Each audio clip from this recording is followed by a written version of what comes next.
إلى الله وحده لا شريك له وأشهد أن محمد عبده ورسوله لا نبي بعد. قال الله تعالى في كتابه الكريم: يا أيها الذين آمنوا اتقوا الله حق تقاته فلا تموتن إلا وأنتم مسلمون. وقال الله سبحانه وتعالى: يا أيها الذين آمنوا اتقوا الله وقولوا قولا سديدا يصلح لكم أعمالكم ويغفر لكم ذنوبكم ومن يطع الله ورسوله فقد فاز فوزا عظيما. Alhamdulillah, segala puja dan puji syukur kita panjatkan hanya kepada Allah Subhanahu wa taala Rabbul Alamin, serta salawat dan salam selalu kita curahkan kepada baginda Nabi kita Muhammadin sallallahu alaihi wa ala alihi wa sahbihi wasallam, kepada keluarganya, kepada para sahabatnya, juga orang-orang yang mengikuti dan mencintainya ila yaumil qiyamah. Para hadirin jamaah, bapak-bapak dan ibu-ibu, ikhwanu fiddin wa akhwatu fillah, rahimani wa rahimakumullah, yang dimuliakan dan dirahmati oleh Allah Subhanahu wa taala. Alhamdulillah, di hari ini Allah pertemukan kita ba'da subuh, ba'da sahur di Ramadan kita. Kita memohon kepada Allah semoga Allah terima amalan kita di Ramadan ini. Allah jadikan sahur kita sebagai barokah, karena Rasulullah SAW mengatakan, tasahharu fa inna fis sahur barokah. Sahurlah kalian, sesungguhnya di dalam sahur itu ada barokah. Para hadirin, bapak-bapak dan ibu-ibu yang dimuliakan dan dirahmati oleh Allah Subhanahu wa taala, hari ini kita akan membahas tentang fikih tarawih. Maka jika kita berbicara tentang fikih tarawih, ini adalah pembahasan fikih yang kita harus memahami. Pembahasan fikih tentu pembahasan yang ada ikhtilaf dan beda pandang dalam masalah ini. Saya sendiri ada 2 buku yang bagus tentang permasalahan ini. Yang pertama, Syekh Albani menulis tentang tarawih.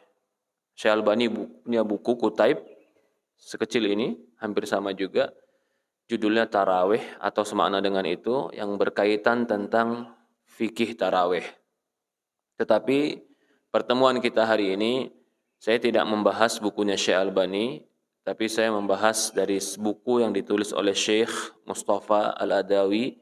Dia salah satu ulama Mesir yang masih hidup sampai sekarang dan murid Syekh Muqbil rahimahullah ta'ala. Dia memberikan judul bahasnya atau pembahasannya atau penelitiannya, adadu rakaat qiyamul lail, lebih umum, jumlah rakaat salat malam. Ini yang dia bahas, lebih umum daripada hanya salat tarawih.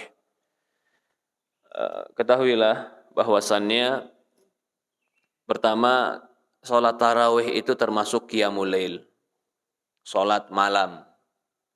Maka salat malam itu ada macam-macam, tapi semua salat, bahkan sebagian ulama mengatakan salat yang dilakukan ba'da maghrib sampai sebelum subuh itu secara bahasa bisa dikatakan qiyamul lail, salat malam. Tapi kalau diartikan qiyamul lail lebih khusus, maka qiyamul lail itu salat yang dilakukan setelah ba'da isya sebelum subuh. Itu qiyamul lail namanya.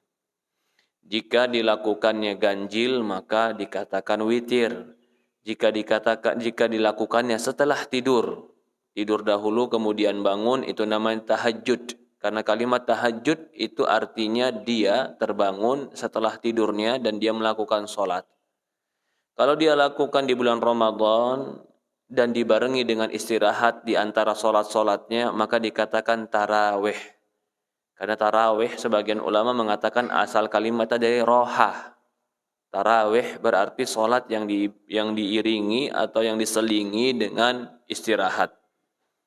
Ya, semua bentuk sholat ini masuk dalam keutamaan sholat malam, qiyamul lail. Jadi kalau orang tanya setelah sholat tarawih boleh enggak tahajud lagi, kita katakan tarawih itu sholat malam. Tapi kalau dia dikatakan setelah tidur namanya tarawihnya tahajud. Tapi kalau dia sebelum tidur namanya tarawih qiyamul lail. Dan semuanya dapat keutamaan sholat sunnah malam. Tentu masalah hukumnya kita ketahui bersama bahwasannya sholat tarawih itu hukumnya adalah sunnah. Itu bukan wajib. Yang diperselisihkan wajib atau tidak itu adalah sholat malam witir untuk Rasulullah SAW. Sebagian ulama berpendapat sholat witir untuk Rasulullah SAW itu adalah wajib. Adapun sholat witir untuk kaum muslimin, maka kebanyakan para ulama berpendapat sunnah muakkadah, sunnah yang ditekankan, itu witirnya. Adapun sholat tarawihnya tetap dikatakan sunnah. Di sini ada beberapa poin nanti kita bahas.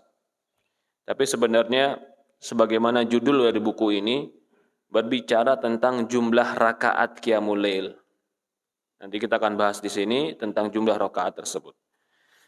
Kita masuk dalam pembahasan pertama, ayat-ayat yang menunjukkan tentang qiyamul lail.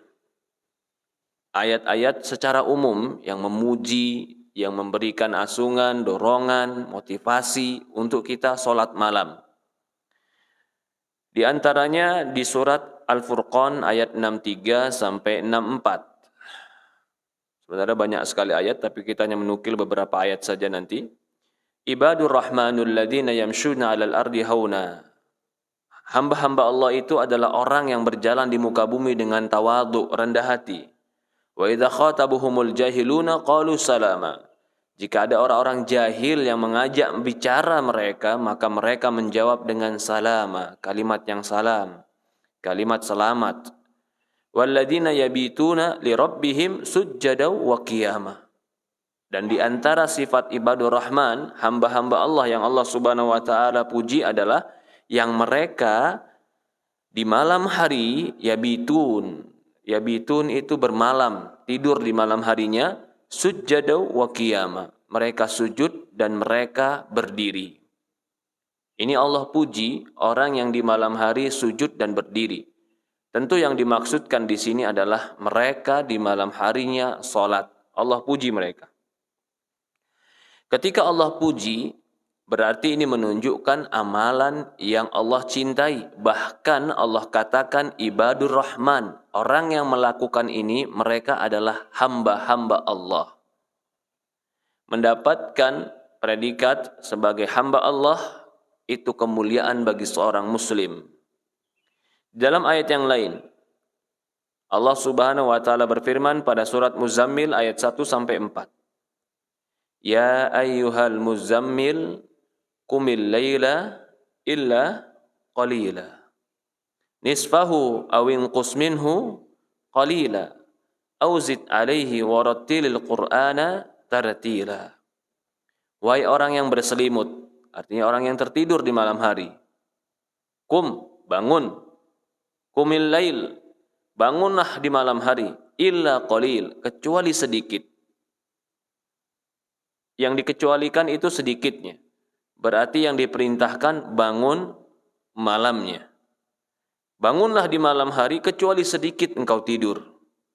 Jadi di sini disunnahkan bangun malamnya banyak, sedikit tidurnya. Nisfahu. Berapa jumlahnya atau berapa waktunya? Setengah malam, awin kusminhu qalila, atau kurangi sedikit dari setengah malam. Jadi Allah bagi di sini waktunya 3. Yang pertama, engkau lebih banyak sholat. Atau yang kedua, setengahnya sholat, setengahnya tidur. Atau yang ketiga, kurangi sedikit dari setengah.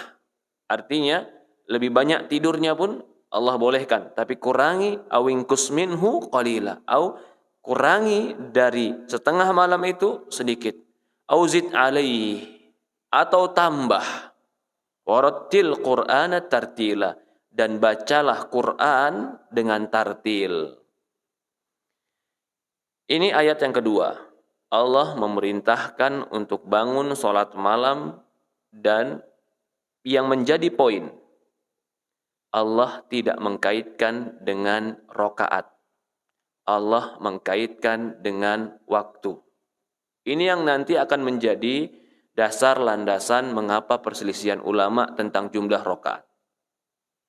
Kalau kita melihat kepada dalil-dalil Quran, nanti kita bacakan dalil yang lain, tidak ada satu dalil pun yang menyebutkan jumlah rakaat salat untuk salat malam. Tetapi jika kita melihat kepada dalil-dalil Quran, Quran mengembalikan kepada waktu. Bangunlah kamu di malam hari, sedikit tidur, itu dikaitkan dengan waktu. Atau setengah malam, kau sholat setengah malam, setengahnya tidur. Atau kurangi dari setengah malam, atau tambah dari setengah malam, artinya Allah mengkaitkan dengan berapa lama kamu sholat. Bukan berapa banyak kamu sholat. Akan timbul pertanyaan, lama itu kan konsekuensi banyak. Nanti akan dijawab, nggak semuanya yang lama berarti banyak. Tapi yang jelas di sini Allah mengkaitkan dengan waktu. Ya. Yang berikutnya, di dalam ayat Al-Quran, Allah Subhanahu wa Ta'ala mengatakan,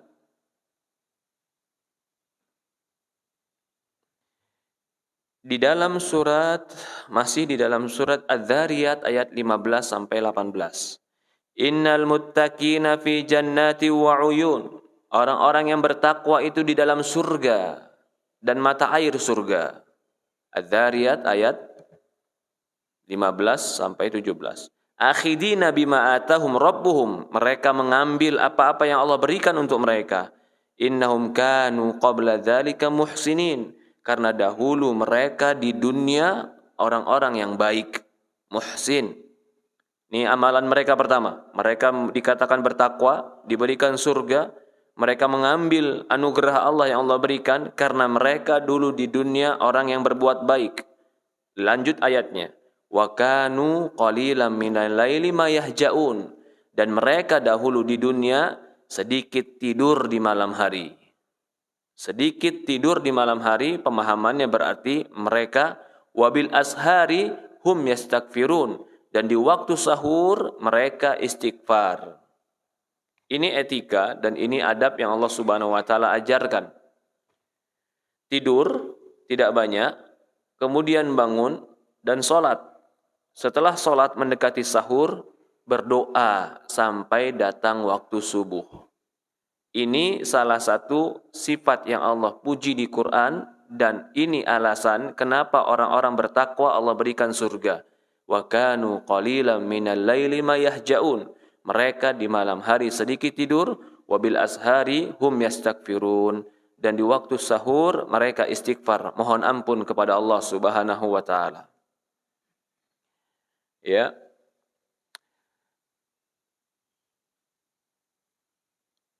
Lanjut ayat yang berikutnya. Di dalam surat Isra ayat 79. Yang pertama Allah mengatakan wa minal laili fatahajjat bihi. Ya, ini ayat menjadi dasar tahajud.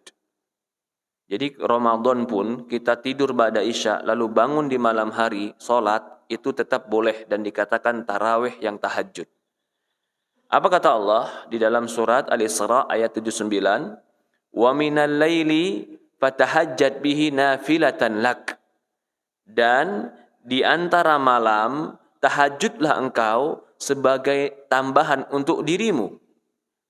Asa an yab'atsaka rabbuka maqama mahmuda.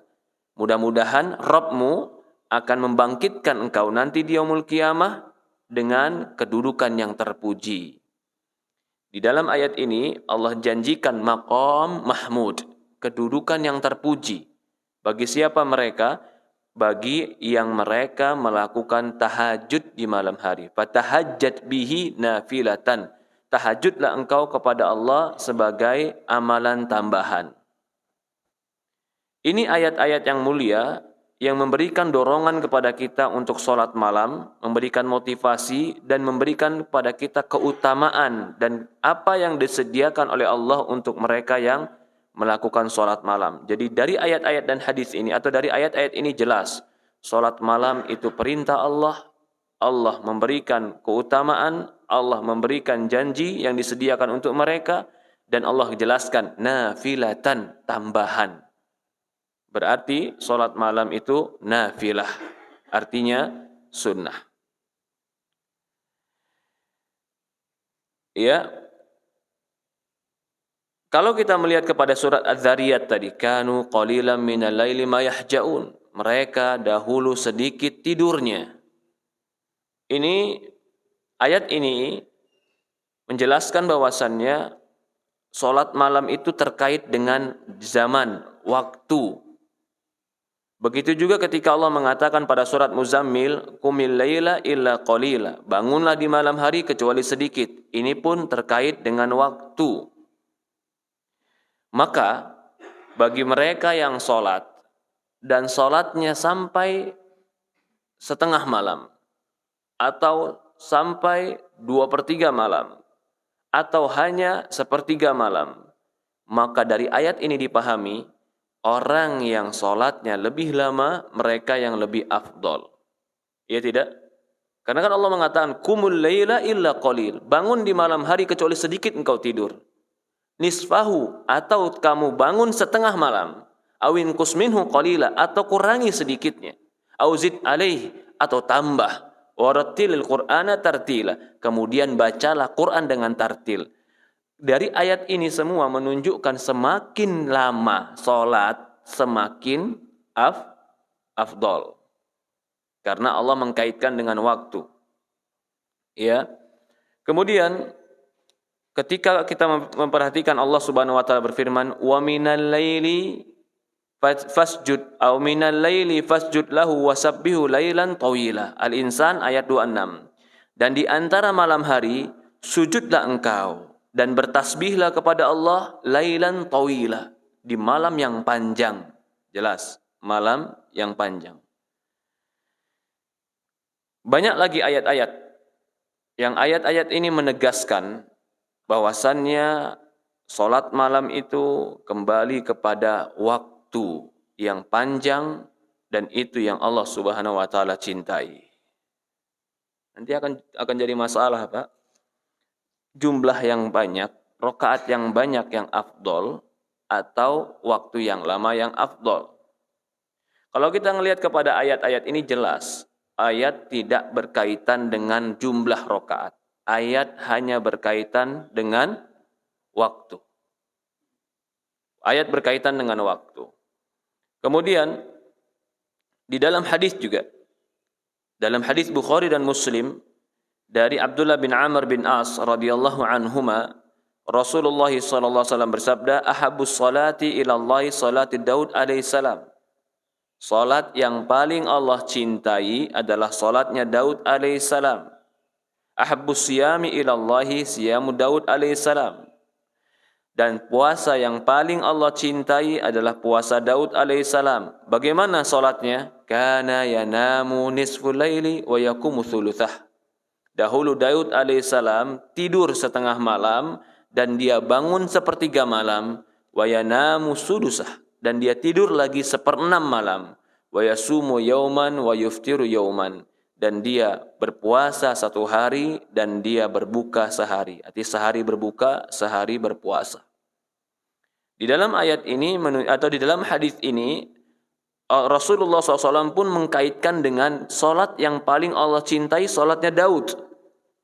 Bagaimana solatnya Daud? Tidak dikaitkan dengan rokaat, tapi dikaitkan dengan waktu. Bahwasannya dia solat itu 1/3 malam. 1/3 malam, jadi kalau kita berbicara malam, malam itu ba'da maghrib sampai sebelum subuh. Kalau kita maghrib jam 6, subuh jam 5, taruhlah seperti itu. Ya, maka itu ada 11 jam. 11 jam jika dibagi 2, berarti 5 jam setengah, itu setengah malam.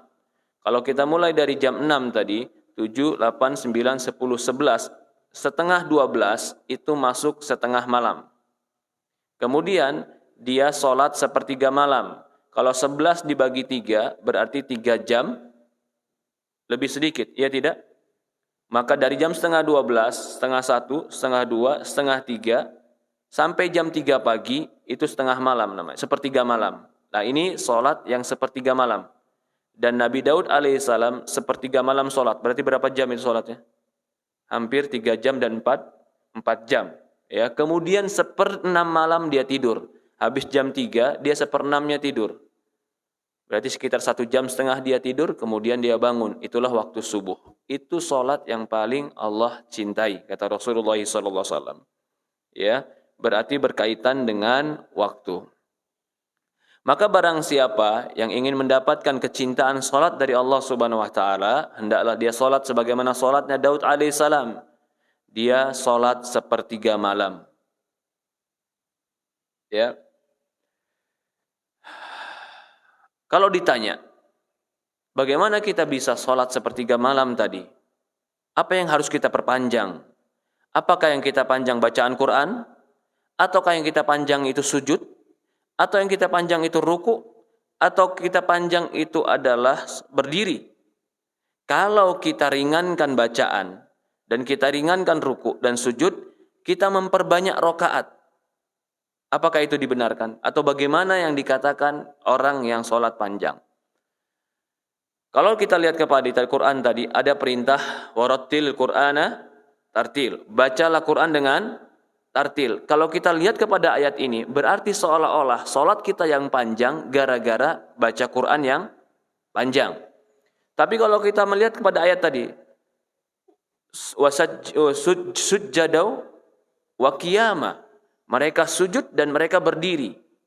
Berarti berdiri dan sujudnya pun panjang. Tapi kalau kita melihat kepada hadis, Rasulullah SAW mengatakan ketika Rasul ditanya, ya Rasulullah, aku ingin bersamamu di surga. Rasulullah mengatakan, a'inni ala nafsika bikasratis sujud. Kau tolong aku supaya bisa memenuhi permintaanmu banyak sujud. Kalau banyak sujud berarti pemahamannya banyak apa, Pak? Banyak rokaatnya.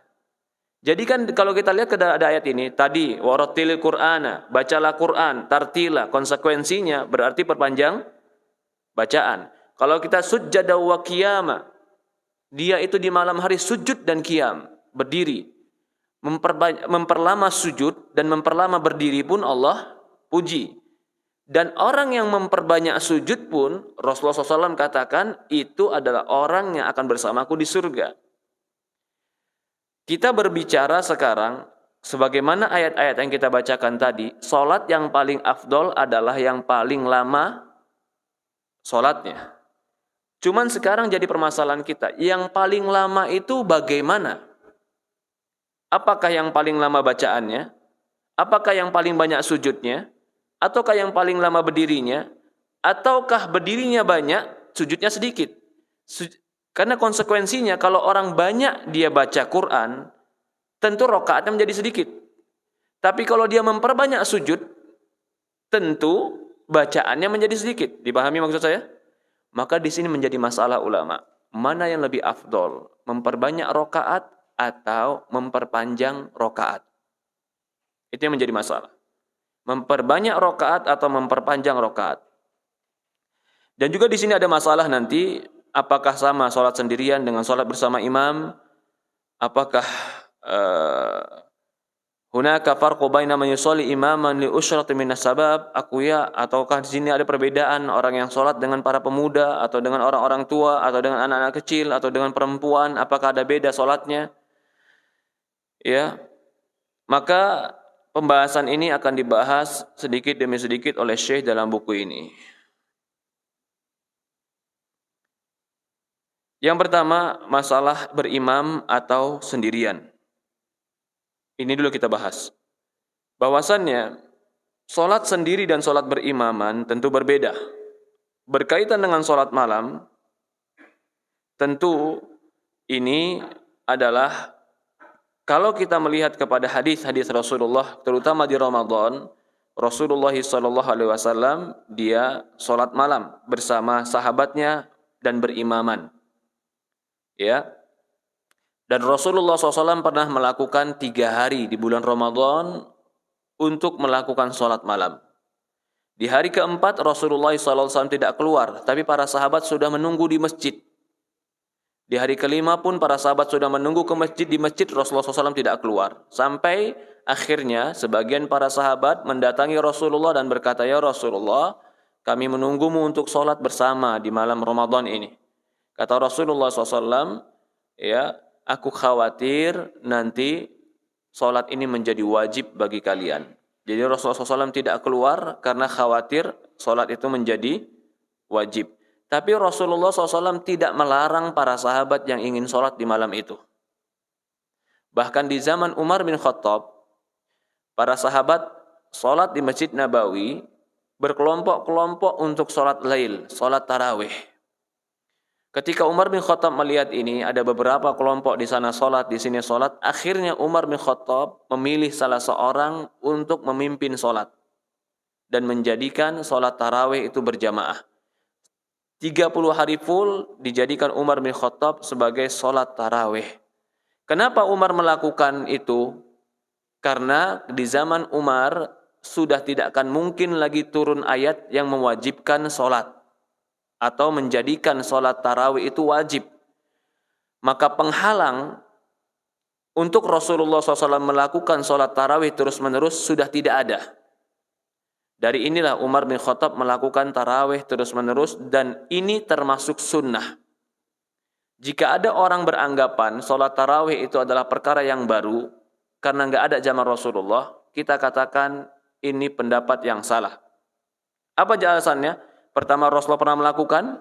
Yang kedua, Umar melakukan. Lalu Rasulullah SAW bersabda dalam hadis, "Alaikum bisunnati wa sunnah khulafa urasyidin." Wajib bagi kalian mengikuti sunnahku dan sunnah khulafa urasyidin. Maka sholat tarawih termasuk sunnah Rasulullah dan sunnah khulafa urasyidin. Jika ada orang yang membuat perkara-perkara baru dalam agama dan menganalogikakannya, mereka mengkiaskannya dengan qiyamul lail atau salat tarawih, kita katakan. Pertama, perkara-perkara baru yang kalian lakukan pernahkah dilakukan Rasulullah? Tidak. Mereka pun akan menjawab, Rasulullah pun nggak pernah sholat 30 hari. Pertanyaan kedua kita bilang, betul, kalau seandainya Rasulullah nggak pernah melakukan 30 hari, tapi Umar melakukan. Sekarang, perkara-perkara baru yang kalian lakukan, pernah kalian lakukan Umar? Jawabannya tidak. Apa yang dilakukan Umar, itu boleh menjadi syariat. Apa-apa yang tidak dilakukan Umar, tidak bisa menjadi syariat. Lalu mereka mengatakan, kenapa Umar boleh melakukan dan kami nggak boleh melakukan? Jawabannya, karena Rasulullah mengatakan, "Alaikum bisunnati wa sunnah khulafa urasyidin." Wajib kalian mengikuti jalanku dan jalan khulafa urasyidin. Maka apapun yang dilakukan Umar, Utsman, Ali, Abu Bakar, itu telah direkomendasikan oleh Rasulullah kita untuk mengikutinya. Maka apapun yang dilakukan mereka tidak bisa dikatakan bid'ah. Karena Rasulullah mengatakan, "Alaikum bisunnati." Contoh lain. Mereka berdalil boleh melakukan perkara yang baru. Di zaman Utsman bin Affan, Utsman mengadakan sholat atau azan Jumat 2 kali. Itu di zaman siapa? Utsman. Kalau Utsman boleh buat perkara yang baru dan mengarang, berarti kami boleh. Ini kan kias. Kenapa Utsman boleh? Berarti menganggap baik. Berarti apapun yang kami anggap baik, boleh. Kita jawab. Utsman menganggap baik dan boleh karena ada rekomendasi dari Rasulullah. Alaikum bisunnati wa sunnah khulafa rasyidin. Adapun kita sekarang membuat perkara-perkara yang baru, siapa yang berikan rekomendasi kita? Dan kalau, perhatikan ini, kalau seandainya semua orang boleh membuat perkara yang baru sesuai dengan logika, sesuai dengan keinginan dia, maka agama ini akan banyak berubah. Karena semua orang akan mengarang macam-macam. Tapi kalau Rasulullah mengatakan, "Alaikum bisunnati wa sunnah khulafa urasyidin." Wajib bagi kalian mengikuti sunnahku dan sunnah khulafa urasyidin. Khulafa urasyidin cuma terpaku hanya 4 orang. Sebagian mengatakan 5 orang bersama Umar bin Abdul Aziz. 4 orang ini kalau diberikan kewenangan oleh Rasulullah untuk membuat sebuah syariat, ya terbatas 4 orang ini. Kalau seandainya semua umat boleh membuat syariat, akan rusak agama ini. Dan itu tidak boleh. Dan ini tidak dibenarkan. Maka Rasul mengatakan, "Man amila amalan laisa alai amruna fahuwa raddun." barang siapa yang melakukan amalan yang tidak kami ajarkan, maka dia tertolak. Maka Rasul mengatakan, man ahdatsa fi amrina hada ma laysa min fahuwa raddun. Barang siapa yang mengarang-arang, membuat-buat perkara yang baru dalam agama kami, maka dia tertolak. Dalam sebuah riwayat dikatakan, fa inna kulla bid'atin dhalalah, karena semua perkara yang baru yang diada-adakan itu termasuk kesesatan. Rasul ingin menutup pintu agar jangan ada orang-orang yang merubah agama ini. Kita kembali lagi. Ya, jadi syariat salat tarawih itu ada dari Rasulullah dan dilakukan oleh Umar bin Khattab radhiyallahu anhum. Dan itu disepakati oleh para sahabat. Ketika itu para sahabat semuanya tidak ada satupun yang mengingkari Umar bin Khattab. Berarti dalil kedua, ijma' sahabat. Bukankah ijma' itu menjadi dalil? Ya kan? Karena ijma' dalam akidah kita Ahlussunnah wal Jamaah, ijma' itu dalil. Berarti salat tarawih, dalilnya hadis, dalilnya perbuatan Umar, dalilnya ijma' para sahabat, dan itu bukan perkara yang baru. Adapun mereka yang melakukan perkara-perkara baru, adakah ijma' di situ? Tidak ada ijma'. Tentu itu tidak bisa dikiaskan dan dianalogikan dengan perbuatan Umar bin Khattab radhiyallahu anhum. Ya. Kembali lagi. Mana yang lebih utama? Memperbanyak rakaat atau memperpanjang salat? Ruku', sujud, dan berdiri. Binisbatil jawab ala soal awal wa huwa iktsaru min adad rakaat bima yatadamman min qiyam wa ruku' au la amma itaatul qira'atul ruku' wa sujud ma'a qillatir rakaat. Mana yang lebih afdal? Memperbanyak rakaat, nanti konsekuensinya memperbanyak sujud, memperbanyak ruku', memperbanyak ibadah, atau memperpanjang bacaan, memperpanjang ruku', memperpanjang sujud yang konsekuensinya agak kurang sedikit rakaatnya. Ada yang mengatakan memperpanjang qiraah dan memperpanjang ruku' dan sujud itu afdol. Ini pendapat pertama mengatakan memperpanjang qiraah, memperpanjang bacaan, memperpanjang ruku' dan memperpanjang sujud itu afdol. Berdalil dengan hadis Rasulullah SAW bersabda, afdalus salati tulul qunut. Salat yang paling afdal adalah tulul qunut. Tulul qunut artinya tul itu panjang, qunut itu artinya tenang. Tenang, ya. Juga Rasulullah SAW melakukannya. Rasulullah SAW melakukan salat itu 4 rakaat. Jangan tanya bagaimana bagus dan panjangnya. Kemudian dia salat 4 rakaat, jangan tanya panjang dan bagusnya.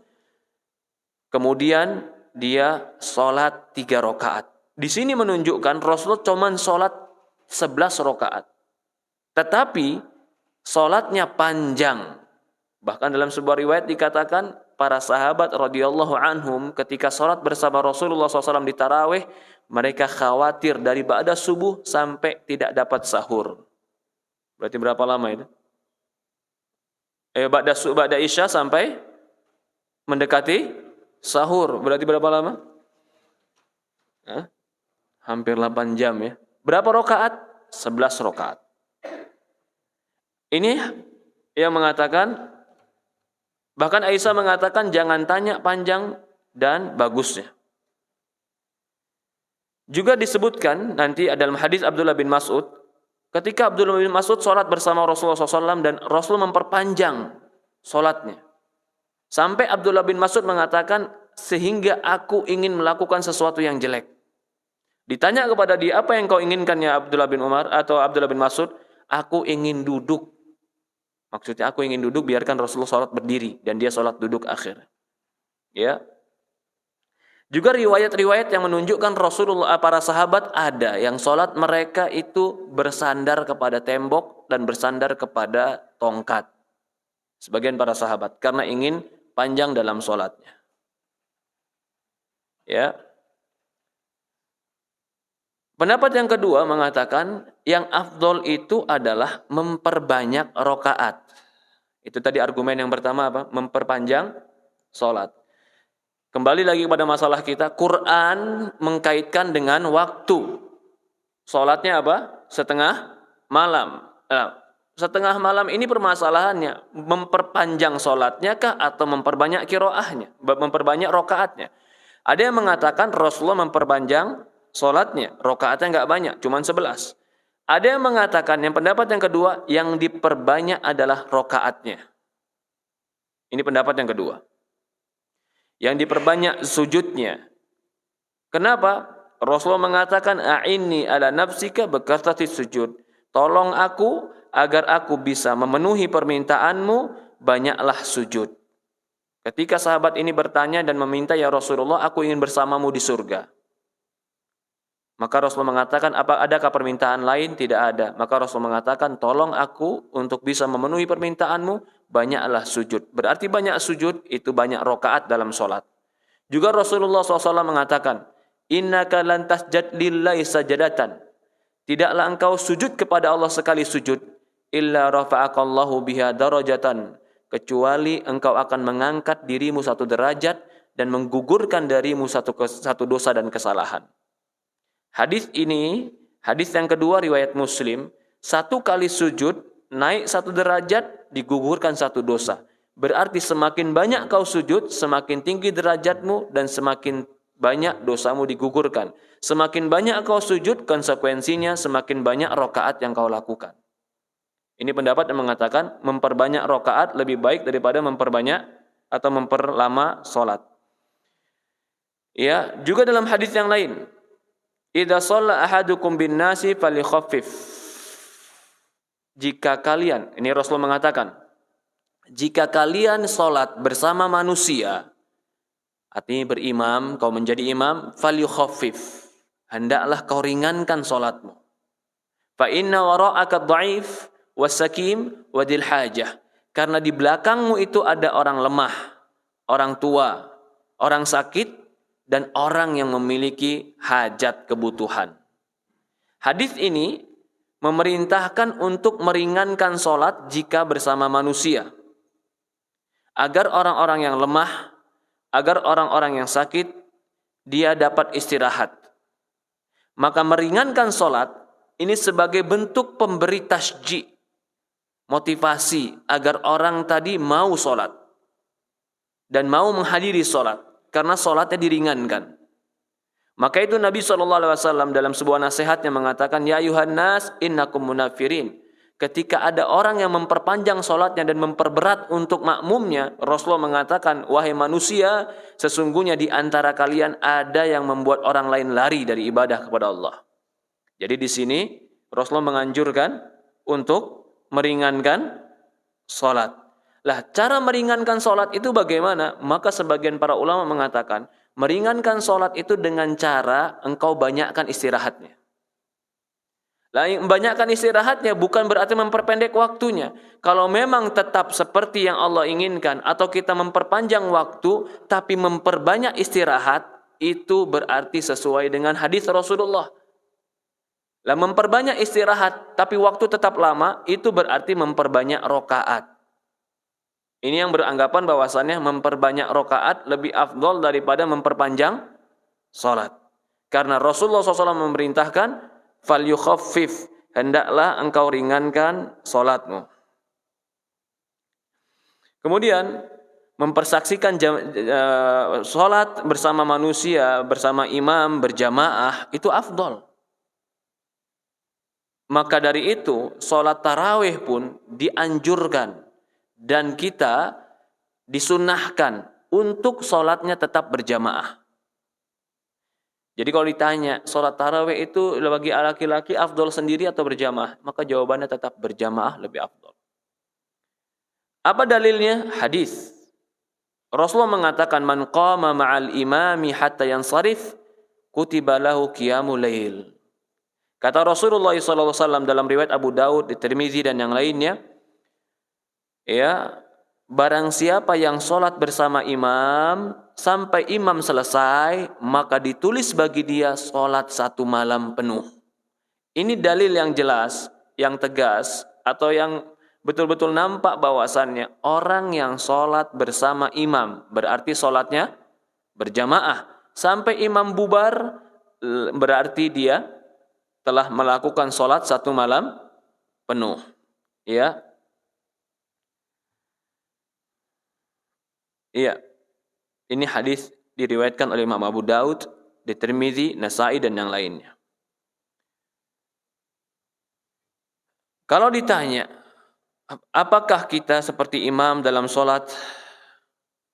Apakah boleh bagi imam memperpanjang sholatnya sehingga orang-orang tidak betah sholat dengan dia dan akhirnya lari dan tidak mau sholat dengan dia? Maka di sini kata para ulama, tetap alangkah baiknya imam memperhatikan keadaan makmum. Nanti akan dibahas juga bagaimana kalau imam dan makmum sudah sepakat. Kita sama-sama sepakat. Panjangkan sholat saya, bacakan satu juz, satu sholat kami. Apakah ini termasuk hadis Rasulullah SAW yang memerintahkan untuk meringankan? Jawabannya tidak. Tapi kalau ditanya, hukum asal imam itu terserah imamkah atau imam memperhatikan makmum? Maka jawabannya, hukum asal imam adalah imam memperhatikan makmum. Dalam memperhatikan makmum di sini bukan berarti semua keinginan makmum kita ikuti. Tetap dalam bingkai syariat. Selama disyariatkan diperbolehkan, maka ikuti makmum. Tapi kalau keinginan makmum sudah tidak sesuai dengan syariat, tidak boleh diikuti. Kan ini juga yang dipakai sama mereka, orang-orang yang sekarang sholatnya cuma 10 menit. Dengan alasan, kan kita Rasulullah mengatakan, falyukhaffif, ringankan. Kita bilang hadisnya benar. Tapi jangan tinggalkan hadis-hadis yang lain. Allah mengatakan warattilil Qur'ana tartila. Tetap tartil baca Quran. Tetap ada qiyam, berdiri itu berdiri, bukan cuma sekedar begini langsung duduk lagi. Itu bukan berdiri namanya. Ruku itu ruku, sujud itu sujud. Ya.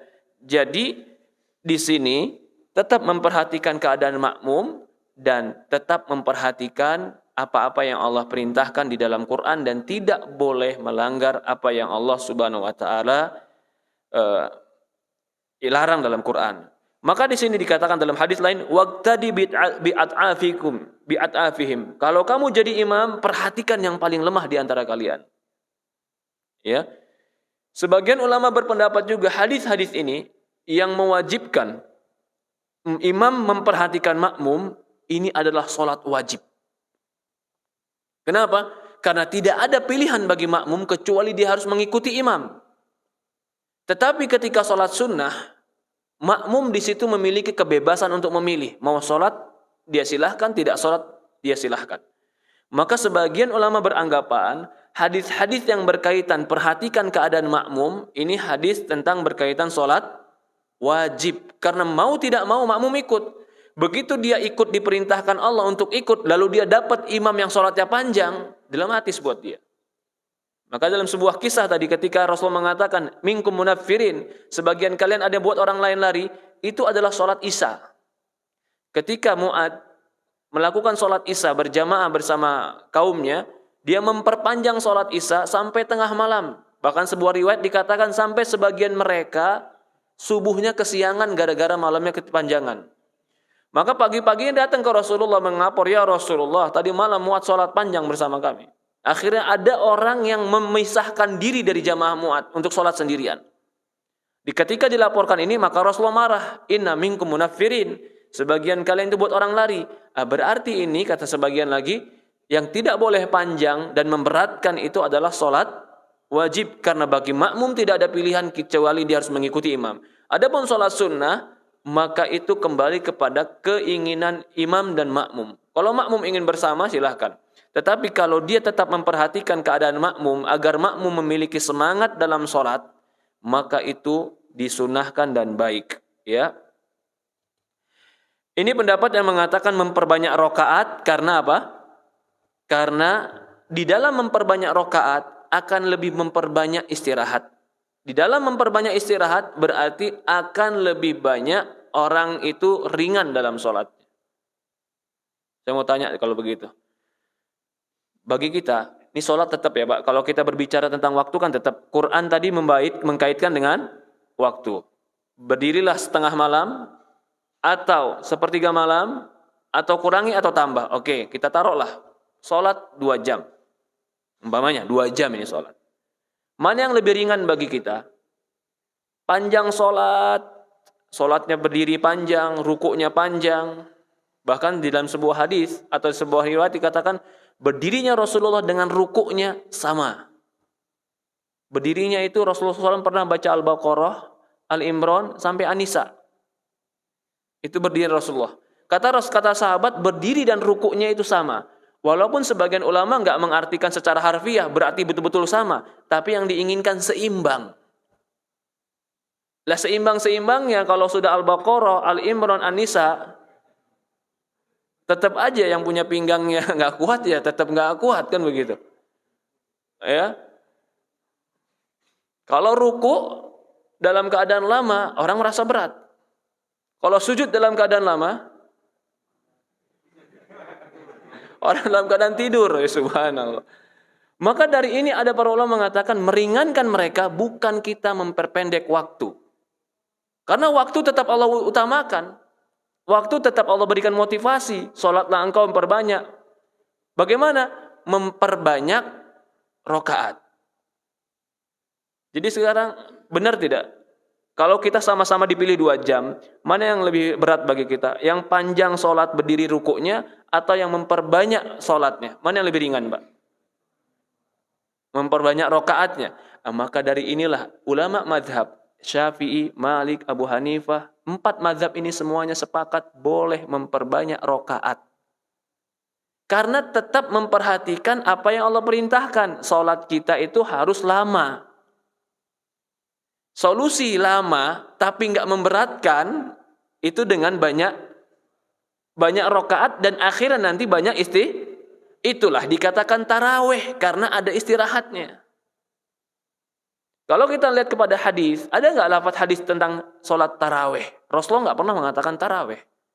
Itu lafaz dikeluarkan oleh para ulama, dinamakanlah dengan sholat taraweh. Kenapa? Karena agar memperbanyak istirahat. Apa tujuannya kita memperbanyak istirahatnya?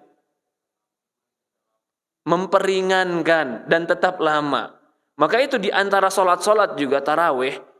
Itu Rasulullah SAW dan para sahabat terutama di rakaat keempat masuk rakaat ke-6 di situ terkadang istirahat agak panjang dan disunahkan banyak berdoa. Ya. Dari inilah dasar ikhtilaf ulama berapa banyak rakaat salat tarawih. Karena sisi pandang ini tadi. Ada yang mengatakan enggak, Rasulullah cuma melakukan 11 maka 11. Permasalahannya kalau kita katakan yang paling afdol adalah yang seperti Rasulullah, yang paling panjang, yang paling lama, rakaatnya 11. Kita katakan sepakat kita, itu yang paling afdol. Ya tidak? Karena yang Rasulullah. Cuman masalahnya apakah itu menjadi syarat dan harus? Kalau tidak seperti itu, berarti kamu salah. Ini kan poin kedua, Pak. Kita sepakat bahwasan yang paling afdol di antara 2 pendapat tadi, yang banyak rakaat atau yang panjang. Kita katakan kalau sholat sunnah seperti Rasulullah itu yang paling afdol. Tapi kadang-kadang kita memperhatikan makmum, kita mengambil memperbanyak rakaat karena bukan kita meninggalkan hadis, tapi kita ingin kaum muslimin juga mampu melakukan sholat. Inilah cara pandang para ulama mazhab mengatakan perbanyak rakaat. Maka kalau kita melihat pendapat Ahmad bin Hambal berapa rakaat, Pak? 23. Pendapatnya Malik hampir 30 rakaat. Pendapat Syafi'i 23 rakaat, 20 rakaat. Pendapat Abu Hanifah lebih banyak lagi. Mereka semua berselisih pendapat berapa jumlah rakaat yang harus dilakukan. Tapi ada sebuah kesepakatan di antara mereka, lebih dari 11 boleh. Ini pendapat para jumhur ulama dan kebanyakan para ulama. Kalau kita ditanya lagi, yang paling afdal yang bagaimana? Seperti Rasulullah. Apakah itu syarat? Jawabannya tidak. Bagaimana mereka mengatakan dengan hadis Aisyah? Aisyah mengatakan Rasulullah SAW sholat 11 dan gak pernah menambah. Sekarang kita bacakan hadis-hadis yang menunjukkan bahwasannya 11 itu bukan pembatasan, tapi 11 itu adalah perbuatan Rasulullah yang sering dilakukan. Karena konsekuensi begini, Pak. Kalau wajib 11, gak boleh nambah. Kalau nambah kamu salah. Oke. Kalau saya lakukan 5, apakah saya boleh menguranginya? Apa jawabannya, Pak? Kalau nggak boleh juga berarti seolah-olah mensyaratkan sholat tarawih itu 11. Kalau dikatakan boleh 5, apakah Rasulullah SAW sering melakukan 5? Tidak. Tapi kenapa boleh 5? Fattaqullaha mastata'tum. Beribadalah semampu kalian. Kenapa ketika dikurangi dari 11 diperbolehkan? Kenapa ketika lebih dari 11 nggak diperbolehkan? Ini maka itu pendapat yang mengatakan atau pendapat yang lebih tepat, tidak ada pembatasan rokaat dalam sholat tarawih. Dan ini pendapat jumhur ulama, kebanyakan para ulama. Sekali lagi, kalau ditanya tentang afdol, tentu afdol adalah sholat Rasulullah SAW. Kita baca sedikit hadis, ya, yang menunjukkan bahwasannya Rasulullah SAW pernah sholat lebih dari 11 rakaat. Dikatakan dalam hadis, Abbas berkata, aku suatu hari tidur di rumah Maimunah, dan itu pamannya dia, bibinya dia. Abbas ini Abdullah bin Abbas, itu kan Abdullah bin Abbas ini kan sepupunya Rasulullah ya. Abbas itu pamannya Rasulullah, Abdullah bin Abbas ini sepupunya Rasulullah. Dia suatu hari tinggal di rumah kholahnya, bibinya, dan aku tidur wisadah, di atas wisadah, karpet dan bantal. Dan Rasulullah SAW tidur wa ahlu fi taulihi, fanama hatta tasafal lail. Rasulullah SAW tidur sampai setengah malam atau sedikit tengah malam, kemudian dia bangun. Wa yamsah naum min wajhi tsumma qara'a 10 ayat min al-Imran. Kemudian dia membaca sekitar 10 ayat dari Al-Imran. Kemudian Rasulullah SAW qama ila shanni mu'allaq wa tawadda fa hasan wudu. Kemudian Rasulullah berdiri untuk mengambil wudu. Kemudian dia salat. Fa sana'tu mithlu. Aku melakukan apa yang dilakukan Rasulullah. Fa qumtu ila jambi. Lalu aku berdiri di samping Rasulullah. Fa wadda yadahu yumna ala ra'si. Kemudian dia meletakkan tangannya di atas kepalaku. Rasulullah ambil tangan kanannya, dia ambil kepala Abbas, kemudian dia memindahkan aku di barisan berikutnya. Kemudian dia sholat 2 rakaat, kemudian dia sholat 2 rakaat, kemudian dia sholat 2 rakaat, kemudian dia sholat 2 rakaat, kemudian dia sholat 2 rakaat, kemudian dia witir, kemudian dia tidur sampai datang azan, kemudian dia sholat 2 rakaat, kemudian dia sholat subuh. Ini menunjukkan sholatnya lebih dari 11 rakaat. Berapa rakaat? 13 rakaat. Bukankah 13 rakaat juga lebih dari 11? Bagaimana dengan hadis? Mazada Rasulullah SAW ala 11 rakaatan. Kata Aisyah, Rasulullah enggak pernah nambah salat malam 11 rakaat. Ini hadis yang kita baca riwayat Muslim, Rasulullah nambah dari 11 rakaat. Berapa rakaatnya? 13 rakaat. Maka kalau begitu hadis Aisyah yang mengatakan Rasulullah enggak pernah nambah, itu bukan mutlak terlarang, tapi itu yang sering dilakukan Rasulullah. Dan itu yang sering dilihat oleh Aisyah. Contoh hadis lain. Aisyah pernah mengatakan, barang siapa yang mengatakan Rasulullah SAW buang air kecil dalam berdiri, maka dia dusta. Ya, ini pengetahuan siapa? Aisyah. Karena ketika Aisyah melihat Rasulullah buang air kecil di rumahnya, atau setiap Aisyah melihat Rasulullah buang air kecil, selalu jongkok. Ada seorang sahabat yang pernah mengabarkan Rasulullah SAW buang air kecil dalam keadaan berdiri. Apakah sahabat ini berdusta? Jawabannya tidak.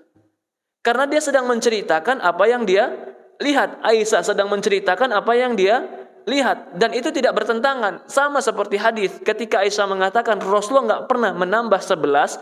Itu apa yang dialami oleh Aisyah atau keumumannya. Tapi di sini Abdullah bin Abbas sholat di rumah Maimunah, paman bibinya.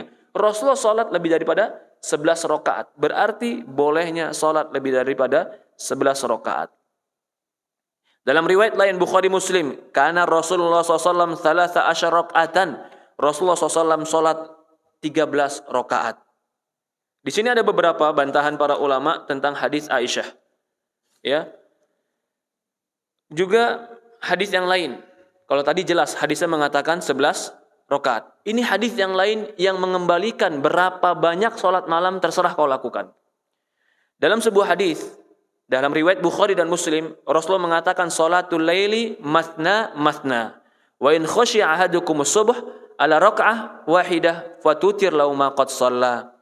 Kata Rasulullah SAW, sholat malam itu 2 rakaat, 2 rakaat. Kalau engkau khawatir masuk subuh, berarti berapa rakaat itu? Enggak dibatasi. Yang penting kau sholat 2 rakaat, 2 rakaat, 2 rakaat, 2 rakaat. Kalau khawatir masuk subuh, arti sudah dekat masuk subuh, maka sholatlah 1 rakaat. Kata para ulama, ini dalil izin dari Rasulullah SAW, sholatlah sebanyak-banyaknya. Kalau kau takut masuk subuh, lalu kau sholatlah 1 rakaat. Saya nukil terakhir perkataan Imam Ahmad, Syafi'i, dan Imam Malik. Karena hampir 1 jam pertemuan kita, sudah 55 menit. Berkata Al-Hafidh Abu Abdullah Muhammad bin Nasir Al-Marwazi dalam kitab Qiyamul Ramadan, ya, qadimna dzakar katsirun minha adkuruhuna naqala ini, aku akan nukilkan di sini pendapat Imam Malik, Imam Syafi'i, dan Imam Ahmad. Berkata Abul Qasim, aku mendengar Imam Malik mengatakan, dia menyebutkan bahwasannya Ja'far bin Sulaiman mengutus kepada dia dan bertanya, anaqussu min qiyamul Ramadan? Apakah kita boleh mengurangi salat qiyamul Ramadan?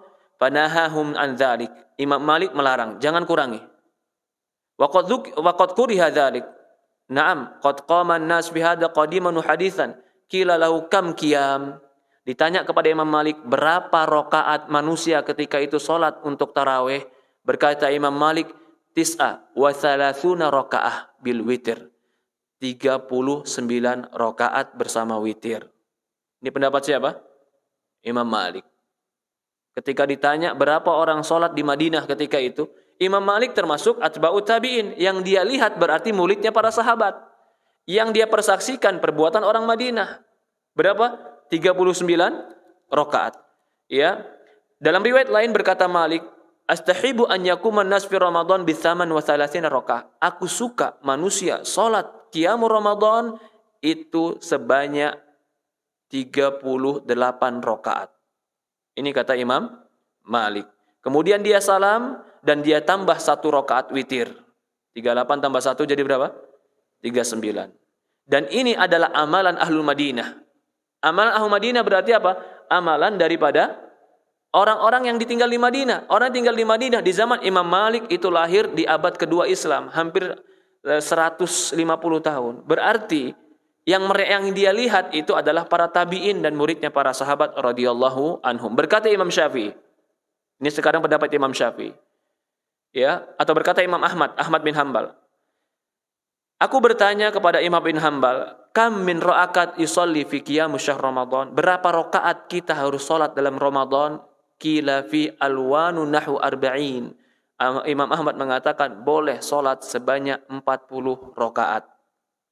Nakhtaru 40 fanakuna qira'ah khaf. Kami memilih 40 rakaat karena kami ingin meringankan bacaan, kata Imam Ishaq. Berkata Imam Syafi'i, ra'aitun nas yaqumuna bil Madinah 39 rakaah. Aku mempersaksikan dan lihat sendiri manusia salat di kota Madinah sebanyak 39 rakaat. Wa ahibbu ila 20, dan aku lebih suka cuma melakukan 20. Ini siapa? Syafi'i melakukan berapa? 20 ditambah witir 3 menjadi 23. Kalau ditambah witir 1 menjadi 21. Berarti 21 atau 23 pendapat siapa? Syafi'i. Ya. Laisa fi syai'in hadha dhaik wala ahadun yantahi ila na'am. Ya. Berkata Imam Baghawi, terakhir saya katakan, berkata Imam Baghawi, ikhtilaf ahlul ilm fi qiyam Ramadan, berselisih pendapat ahlul ilmu tentang berapa rakaat salat Ramadan. Wa ruwiya an Muhammad bin Ishaq an Sa'id bin Yazid amara Umar bin Khattab an Ubay bin Ka'ab tamiman dar yakumani linnasi bi 11 rakaatan. Fa kana qari yaqra bi mi'ain hatta kana na'tamid ala 'asa an tawil qiyam wa ma kunna nansarif illa fi furu' al-fajr.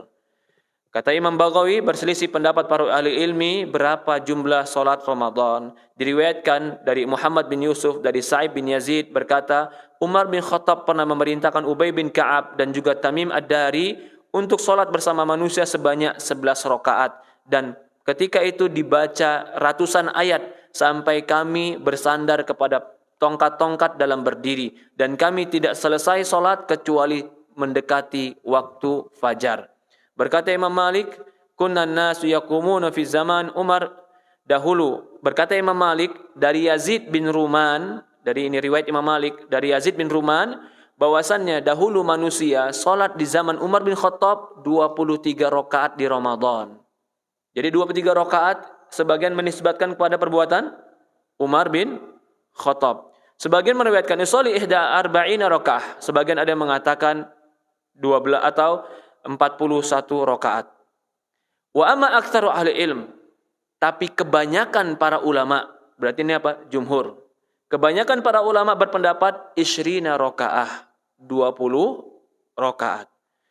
Ya, ini banyak lagi pembahasan masalah ini, tetapi intinya masalah sholat tarawih itu adalah yang terbaik, yang tenang, yang terbaik, yang waktunya lama, yang terbaik, yang tartil Qur'annya enak, yang terbaik itu adalah orang yang mencocoki Rasulullah SAW. Jadi tidak perlu kita mempeributkan berapa jumlah rakaat, tetapi yang penting sholatnya adalah benar. Kita bukan berarti mengusung, oh ya 3-2-3. Kalau 2-3 tapi cepat, apa faedahnya juga? Sama 2-3, sini 11. Tapi yang 2-3 duluan bubar daripada yang 11. Bukan jumlah yang jadi permasalahan sekarang. Yang menjadi keutamaan itu adalah tartil Qur'annya, rukuknya, sujudnya, khusyuknya. Ini yang menjadi keutamaan di sisi Allah. Karena Allah di dalam Quran nggak pernah menyebutkan berapa jumlahnya. Tapi Allah memuji bagaimana cara sholatnya. Maka itu yang harus menjadi fokus kita dalam sholat tarawih. Kalau kita bisa memperpanjang sebagaimana panjangnya Rasulullah dengan 11 rakaat sampai dekat subuh. Dan para makmum pun sepakat dan mereka tidak mengingkari itu afdol. Tapi kalau nggak mampu, sampai hari ini pun di Mekah, di Madinah berapa rakaat? Ada yang mengatakan Madinah itu sekarang 33 rakaat, Masjid Nabawi. Mekah berapa rakaat? 23. Mekah itu 23 rakaat.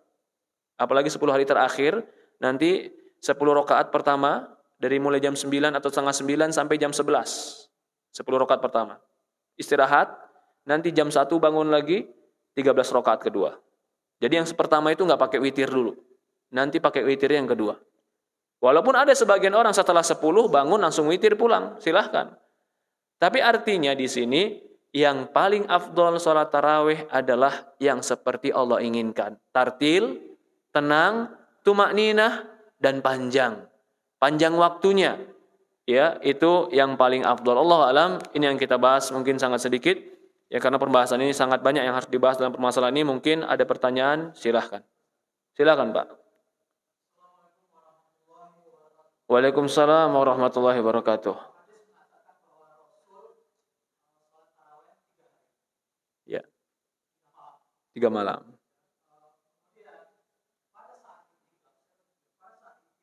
Mm-mm. Mm-mm.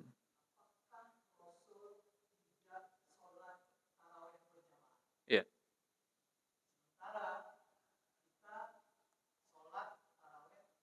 Hah.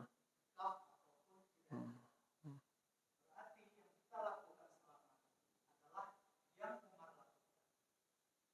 Hmm.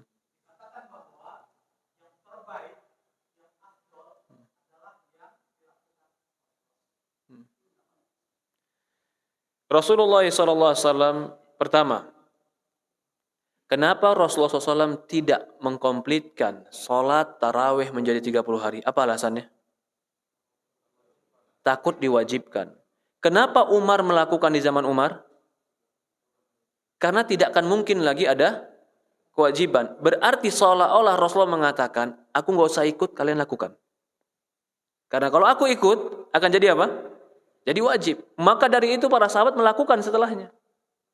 Jadi kalau kita melakukannya, bukan berarti kita mengikuti Umar juga. Kita telah mengikuti Rasulullah SAW. Ya, dan Rasulullah SAW dia itikaf di dalam Ramadannya. Rasulullah mendapatkan Ramadan sekitar 9 kali atau 10 kali Ramadan puasa. Dan tidak pernah dalam riwayat Rasulullah SAW meninggalkan itikaf. Dan Rasulullah itikaf pun selama 10 kali. Suatu hari pernah Rasulullah meninggalkan itikaf di Ramadan dan dia ganti di qadha di hari yang lain. Dan jawabannya apakah di situ Rasulullah melakukan sholat malam? Iya, dengan tegas kita lakukan sholat malam. Bahkan dalam sebuah riwayat dikatakan ay qadha ahlah. Rasulullah SAW ketika 10 hari terakhir dia bangunkan keluarganya untuk sholat malam. Tetapi memang tidak diriwayatkan dia berjamaah di situ.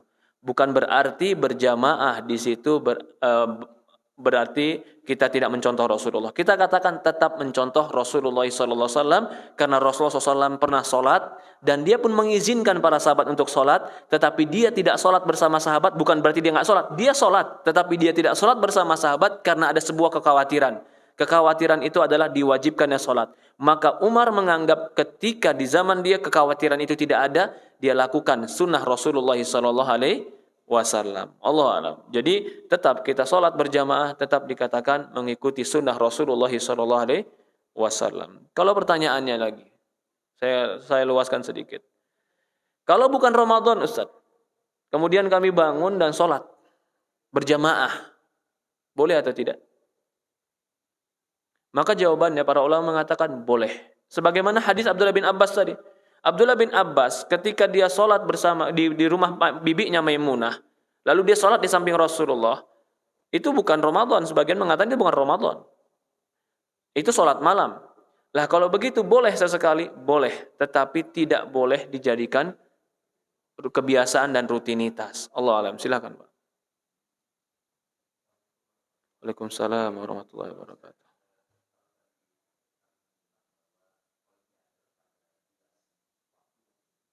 Hmm.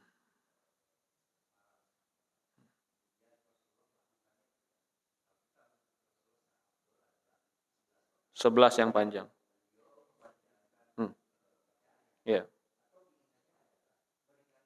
Hmm. Rakaat.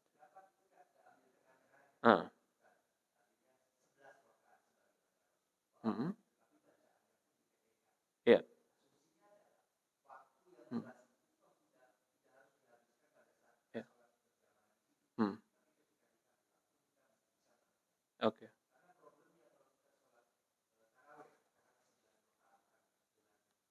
Hmm. Hmm.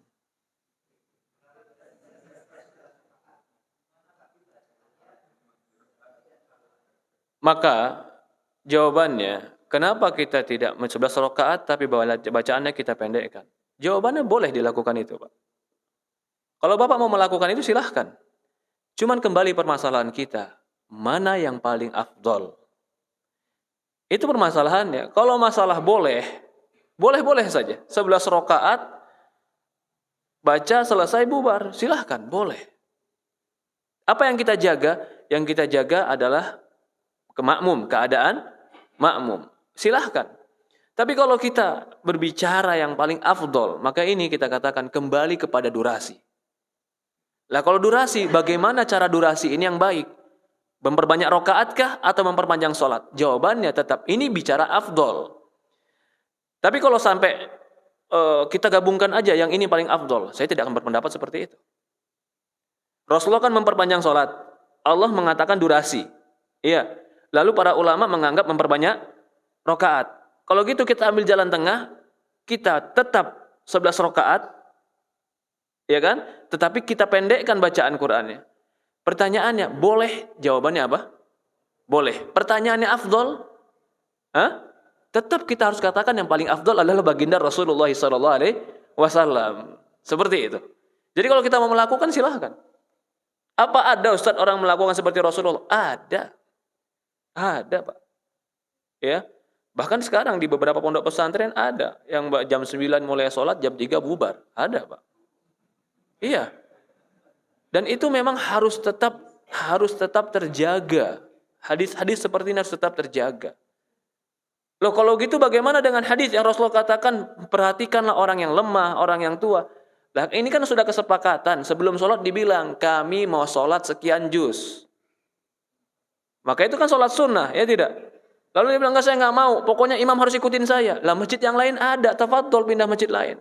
Kecuali semua masjid begitu, akan merepotkan kaum muslimin. Maka kita perlu memperhatikan keadaan kaum muslimin. Kalau ini kan di tempat khusus, di pondok pesantren, yang hadir juga para santri, itu tentu bahkan menurut saya baik untuk mengajari para santri bagaimana mereka sholat yang panjang, sebagaimana sholat yang Rasulullah SAW. Jadi apa yang dikatakan Bapak tadi sebenarnya kita sepakati juga. Kalau memang itu lebih menjaga kemaslahatan, ya fadhol, silahkan.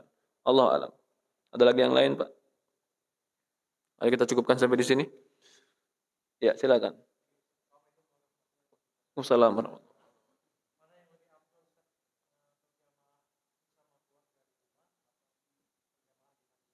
Kembali pertanyaannya, mana lebih afdol di rumah atau di masjid? Jawabannya kembali kepada durasi. Durasi dan bagaimana tata cara sholat. Itu yang paling penting juga. Lalu, kita tidak menafikan, sholat bersama imam pun memiliki kedudukan. Sekarang masalahnya saya akan kembalikan. Kamu sholat di rumah bersama keluarga, berapa lama durasinya? Qul'u an-nas al-falak. Kalau ternyata durasinya Masya Allah, bapaknya hafid, anak-anaknya juga diajarin Quran, dan dia sholat di masjid kayaknya hampa begitu nih, masjid cepet banget gitu kan.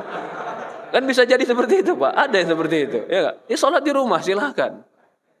Tapi kalau ternyata sholat di rumah Masya Allah, kayak di sini tabarakallah, mic-nya enak, bacaannya tenang, ada AC-nya juga, ya kan? Tapi tetap enggak, Ustaz, saya mau sholat di rumah. Ya subhanallah. Ya silahkan. Kalau bicara silahkan. Tapi kalau bicara afdol, tetap kembali kepada apa yang Allah inginkan. Allah alam. Maka banyak Pak faktor-faktor untuk melihat sholat itu afdol. Bisa dilihat dari waktu, bisa dilihat dari durasi, bisa dilihat dari bagaimana sholatnya.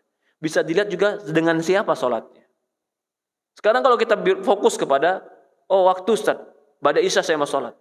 Sekarang saya mau tanya, mana yang lebih afdol? Sholat malam itu ba'da Isya atau sholat malam tidur dulu kemudian bangun lalu sholat malam? Tidur dulu kalau melihat sisi waktu. Maka kalau ditanya sholat itu yang afdol bagaimana tarawih? Yang penting kita sholatnya khusyuk lillah lalu dalam keadaan tenang. Itu yang paling penting. Durasinya seperti yang Allah inginkan. Kalau bisa seperti yang Rasul lakukan, fabiha ni'mah, itu yang paling afdol. Allah musta'an. Ya, mungkin ada pertanyaan dari perempuan, mungkin suara terdengar, nggak masalah. Tidak ada, kita cukupkan? Cukup ya, sudah 6:30. Ya, kesimpulannya, mari kita tetap bersemangat dalam sholat malam kita. Ya, adapun sedikit pegal, sedikit capek, wajar ibadah kepada Allah Subhanahu wa ta'ala. Rasulullah SAW sholat sampai kakinya bengkak. Dalam sebuah riwayat sampai keluar darah. Mungkin orang bingung, bagaimana kok bengkak keluar darah? Kita kan tahu, kalau tinggal di Madinah itu kering kulit. Kering kulit, kaki akan retak-retak dan bisa keluar darah. Rasulullah SAW melakukan sholat sampai kakinya bengkak. Lah, kita kalau ada mengalami capek, letih, ataupun mungkin mulai keluar penyakit-penyakit encok ketika sholat, sabar, ini sebulan Ramadan. Ya subhanallah, belum ada kesempatan lain lagi. Allah memuji kita, memuji orang-orang masukkan surga dengan sholat yang lama. Lah kita sholat Ramadan kita berapa lamanya? 45 menit Ustaz, Masya Allah. 1 jam Ustaz, Masya Allah, Alhamdulillah. Tapi rata-rata saya lihat umumnya kita 30 menit sampai 40 menit. Ya itu Alhamdulillah, fabiha ni'mah. Itu sudah nikmat dari Allah Subhanahu wa ta'ala. Mungkin ini saja kita sampaikan. Kurang lebih mohon maaf. Subhanakallahumma wa bihamdi. Subhanallah ilaha illa anta nastaghfiruka wa atubu ilaik. Assalamualaikum warahmatullahi wabarakatuh.